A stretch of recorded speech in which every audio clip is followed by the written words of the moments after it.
Gujarat high court પોલીસની ભૂમિકાને લઈ સવાલો ઉઠાવ્યા છે। જસ્ટિસ સંદીપ એન ભટ્ટે વેપારી તરફથી હાઈકોર્ટમાં કરાયેલી રીટ અરજીની સુનાવણીમાં પોલીસનો ઉઘડો લેતા અમદાવાદ અને સુરત ટેક્સટાઇલના પ્રમુખ લોકેશ લાવાણીએ પ્રતિક્રિયા આપી હતી। અમદાવાદ શહેરના ન્યૂ ક્લોથ માર્કેટના વેપારીઓને માર મારવાના કિસ્સા સહિતના કેસોમાં હાઈકોર્ટ સમક્ષ થયેલી રીટ અરજીમાં પોલીસના ત્રાસ અને રિકવરી એજન્ટ તરીકેની ભૂમિકાને લઈ ગુજરાત હાઈકોર્ટનું ધ્યાન દોરાયું હતું, જેમાં હાઈકોર્ટ પોલીસની રિકવરી એજન્ટની ભૂમિકાને લઈ ઉઘડો લીધો હતો। આ સમગ્ર ઘટનાને ટેક્સટાઇલ એસોસિએશન દ્વારા પ્રતિક્રિયા અપાતા પોલીસની ભૂમિકા નબળાઈ અને કાયદા વ્યવસ્થા ન સાચવી રહી હોય છે તેઓ જાણવા મળ્યું। જો પોલીસ પોતાની કામગીરી સારી રીતે કરતી હોય તો કોઈ પણ વેપારીને हाईकोर्ट जावा न पड़े। जी, जो हाईकोर्ट ने एक चुकादा दिया हुआ है और काफ़ी अच्छा चुकादा है, जिसके कारण क्या लगता है कपड़ा बाजार में जो पुलिस का इन्वॉल्वमेंट डायरेक्ट हो रहा है उससे क्या असर पड़ेगा?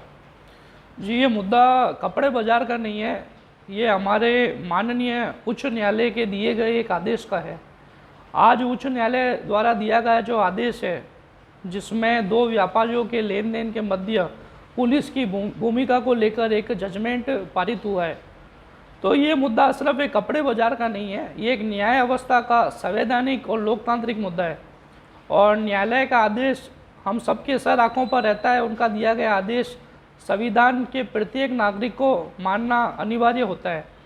तो अगर उन्होंने ये आदेश पारित किया है, जो भी हमारे देश में संविधान के तहत जो कानून व्यवस्था बनी हुई है, जो प्रशासनिक व्यवस्था बनी हुई है, और न्यायालय को कहीं ना कहीं लगा है कि प्रशासन न्यायालय की अवस्था के विरुद्ध जाकर वो कार्य कर रहा है, तो उस पर जो भी जजमेंट आज आया है उसमें कोई भी सोचने वाली या कोई भी प्रतिक्रिया देने वाली कोई बात नहीं है। उस पर पुलिस को फटकार लगाई गई है, क्या कहेंगे इसके बारे में?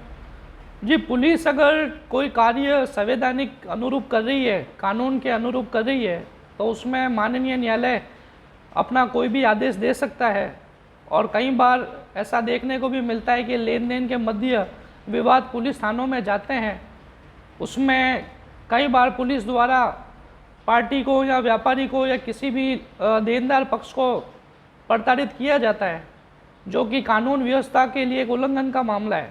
क्योंकि हमारे देश में दो व्यापारियों के या दो व्यक्तियों के मध्य लेन देन के विवाद के लिए सिविल न्यायालय बना हुआ है, कमर्शियल कोर्ट बनी हुई है, और भी कानून के कई प्रावधान बने हुए हैं, जिसके तहत देश के नागरिक उन सुविधाओं का लाभ देके या फिर उन कानूनी प्रक्रियाओं का लाभ लेकर अपना मामला न्यायालय के समक्ष पेश कर सकते हैं। जब देश की डेमोक्रेसी में, देश के संविधान में जब न्यायालय इतना बड़ा उच्च न्यायालय और न्याय अवस्था है इन लेन देन के मध्य प्रक्रियाओं को निपटाने के लिए, तो उसमें पुलिस को न्यायालय के विरुद्ध जाकर अपनी भूमिका को अदा नहीं करना चाहिए। और अगर कहीं पर कानून को या न्यायालय को ऐसा लगा है कि ये गतिविधि गलत हुई है, तो उसका आदेश सर्वमान्य है। आपको क्या लगता है जो ये न्यायालय ने जो पुलिस पे फटकार लगाई है, क्या ऐसी कुछ घटना हुई होगी यहाँ पर या होती है? जी, कपड़े बाज़ार की अगर बात की जाए तो कपड़े बाज़ार के सबसे ज़्यादा मामले पुलिस थानों में होते हैं। आज की डेट में आप पुलिस में सर्वे करा देंगे, अहमदाबाद शहर की बात की जाए तो सबसे अधिक मामले कपड़े बाज़ार के हैं। उसके लिए सरकार ने EWO, SIT जैसी स्पेशल टीम का भी गठन किया हुआ है। और कई बार ऐसा हमारे मध्य में हमें सुनाई भी देता है कि पुलिस द्वारा कई बार टॉर्चर की प्रक्रिया या एक जो जबरन दबान की प्रक्रिया है, ये थानों में बुलाकर की जाती है। तो ऐसी घटनाएं कोई आम बात नहीं है, हो चुकी है, होती भी है और हो भी रही होगी। अगर किसी पक्षकार ने उच्च न्यायालय में इन घटनाओं को देखते हुए या किसी प्रताड़ित व्यक्ति ने न्यायालय से न्याय की मांग रखते हुए अगर कोई ऐसी याचिका दायर की है, तो न्यायालय ने जो अपना देश के संवैधानिक तहत और जो भी एक पुलिस की प्रक्रिया उसके तहत जो आदेश दिया है, वो आदेश सर्वमान्य है, उसमें कोई सोचने का विषय ही नहीं है। यानी आप मानते हो कि जो हाईकोर्ट ने आज जो चुकादा दिया हुआ है वो काफ़ी सही है? हाँ, बिल्कुल सही है। अगर किसी भी व्यक्ति को या किसी भी लेनदार पक्ष को पैसा संबंधी कोई भी रिकवरी है या पैसा संबंधी उसको लगता है कि उसकी डूबत है, नहीं आ रहा है, तो वो संविधान और कानून के अनुरूप चल के अपना कार्य करे। पुलिस का काम जो है, पुलिस अपना काम अदा करे, न्यायालय अपना कार्य करे, तभी देश का लोकतंत्र और देश का संविधान चल पाएगा। अन्यथा अगर हर कार्य पुलिस अपने हिसाब से चलाएगी और देश में कोई न्याय अवस्था रहेगी नहीं, तो देश में इस तरीके से तो लोकतंत्र खत्म हो जाएगा, न्याय अवस्था से लोगों का विश्वास उठ जाएगा और एक तानाशाह राज का समझो तानाशाह राज लागू हो जाएगा।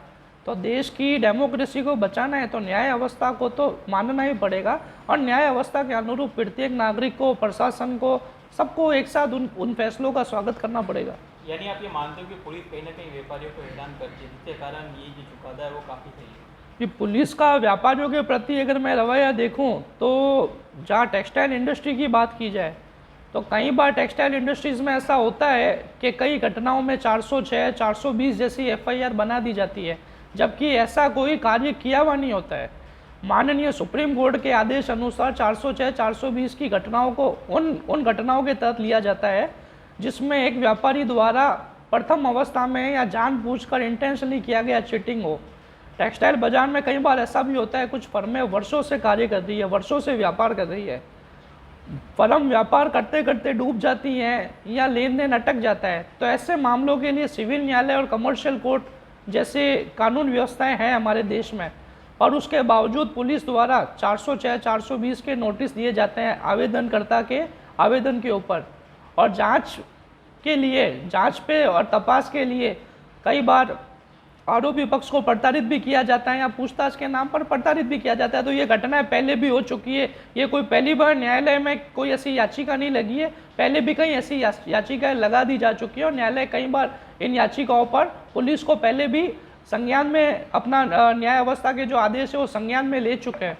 तो ऐसी घटनाएं ना हो, कानून व्यवस्था सुचारू रूप से चलती रहे, न्याय अवस्था सुचारू रूप से चलती रहे, और न्याय अवस्था के तहत प्रत्येक नागरिक देश का अपना संविधान के तहत कोई भी अपनी न्याय से मदद मांगे, हम ये चाहते हैं। इसमें कोई पक्ष या किसी पक्षकार के साथ गलत ना हो, वो स्थिति सुचारू रूप से चलती रहे।